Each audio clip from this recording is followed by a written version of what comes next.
Harris Nawaz कह रहे हैं कि बार बार वो ये याद दिलाने की कोशिश कर रहे हैं, अमेरिका पे भरोसा मत करना, अमेरिका पे भरोसा मत करना। ये अपने आप में बताने के लिए काफ़ी है क्या कि अमेरिका और भारत का भरोसा जो है एक दूसरे पर वो बढ़ गया है और यहाँ से और बढ़ने वाला है और इनकी चिंता है कि कहीं और ना बढ़ जाए? ये आप बिल्कुल ठीक कह रहे हैं। देखिए, अब भारत कोई ऐसा बच्चा देश तो है नहीं, इन्फेंट तो है नहीं जिसको आपको बताना पड़ेगा। हम भी पूरी दुनिया में देखते हैं, हम भी अपनी जो संबंध हैं उनको देखे हुए हैं हमने, और हम जांच परख कर करते हैं। और यही प्रधानमंत्री मोदी ने, अब आपको याद होगा 2016 में जब joint session of US Congress को उन्होंने कहा था, we have overcome the hesitations of history. Bharat ने भी इसको बहुत सोच समझकर आगे किया है। मैं तो सुशांत आपसे गुजारिश करूंगा, जो आपके पैनल में आए हुए हैं, देखिए बिल्कुल गलत बातें बोल रहे हैं। जो हमने इतने वहां पर आतंकियों को सहारा दे रहे हैं, तो अपनी चैनल को आप वैसे मिसयूज मत होने दीजिए जो ये लोग आकर भारत के विरुद्ध ऐसी बातें करें जो बिल्कुल गलत हैं। अगर कोई तथ्य की बात आप कहना चाहते हैं, कश्मीर में देखिए 5 अगस्त के बाद 2019 के बाद जब से वहां पर 370 गया है, सभी प्रकार के इलेक्शंस हुए हैं, पहले भी इलेक्शंस होते रहे हैं, परंतु अभी चाहे वो उसमें ब्लॉक डेवलपमेंट हो, पार्लियामेंट इलेक्शंस हो, वहां पर जो आर्थिक स्थिति हो रही है बड़ी अच्छी हो रही है।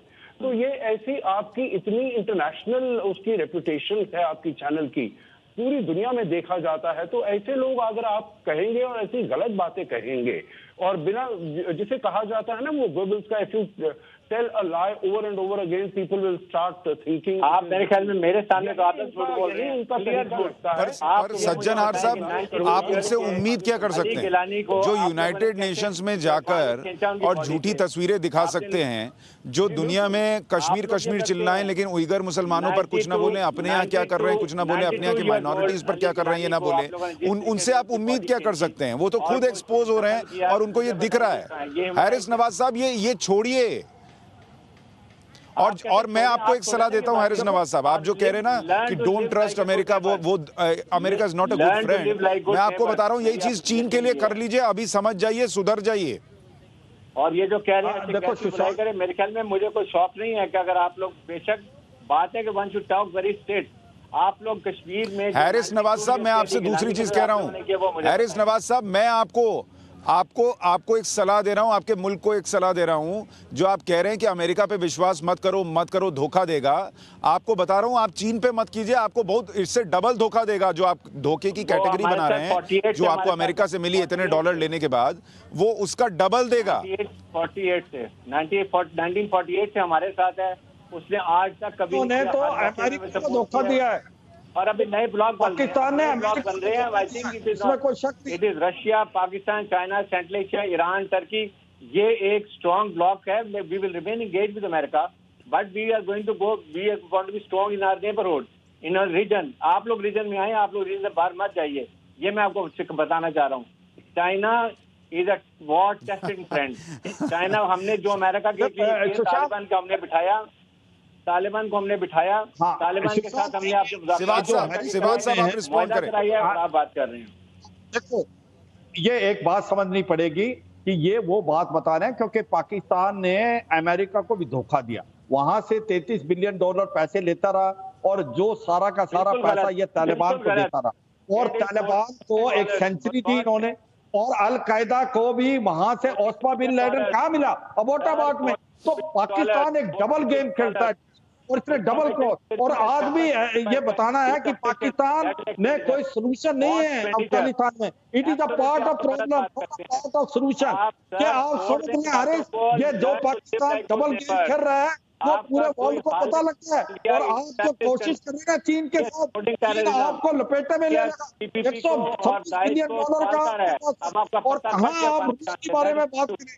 रूस तो आपको अफगानिस्तान में ऐसा भी नहीं दिखाएगा। तो सच्चाई ये है कि आज पाकिस्तान की बुरी हालत है। $126 बिलियन का कर्जा चढ़ा हुआ है। अच्छा, उसको थोड़ी देर के लिए छोड़ते हैं, उसको थोड़ी देर के लिए छोड़ते हैं। मुझे लगता है कल एक टर्म यूज हुआ था हमारी चर्चा में कि पाकिस्तान की न्यूसेंस वैल्यू है।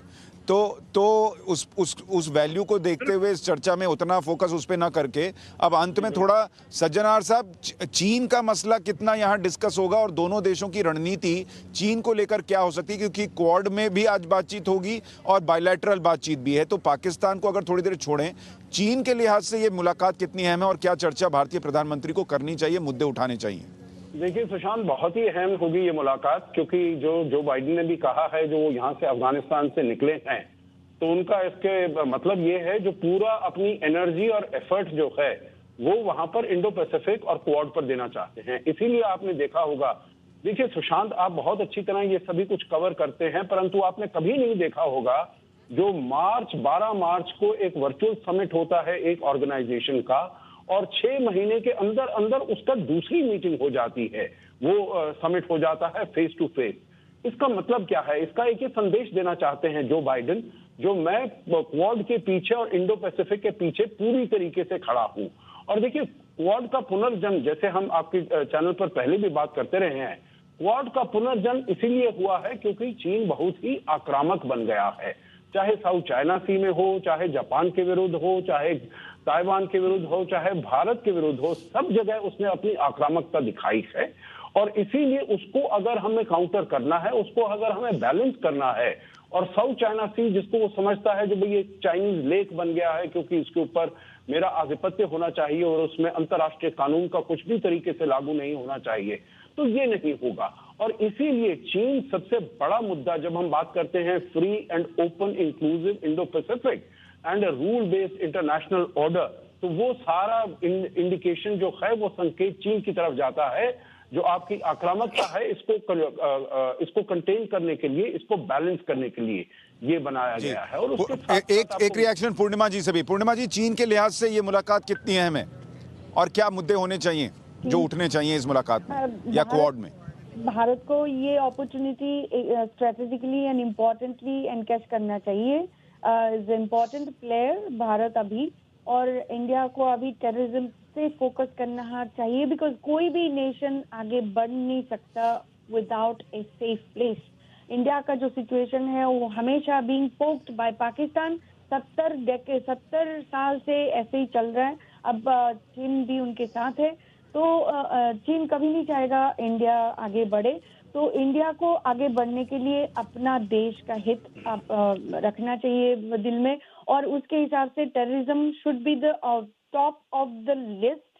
एंड सेकेंडली, डेवलपमेंट के हिसाब से तो हम बात हो ही रही है, supply chain should be balanced, much more balanced. अभी 600 बिलियन का जो ट्रेड चल रहा है यूनाइटेड स्टेट्स के साथ, प्लस इंडिया के लिए China is important to, $90 billion trade with China, और अभी 60 बिलियन है अभी इंडिया की यूएस की, उसको खींच के 100 बिलियन करना चाहिए। और हमारे जो स्ट्रेंथ है उसमें फोकस करना चाहिए इंडिया के लिए। इंग्लिश स्पीकिंग कंट्री है, देखिए इन सारी बातों पर नजर तो रहेगी और देखा ही जाएगा, लेकिन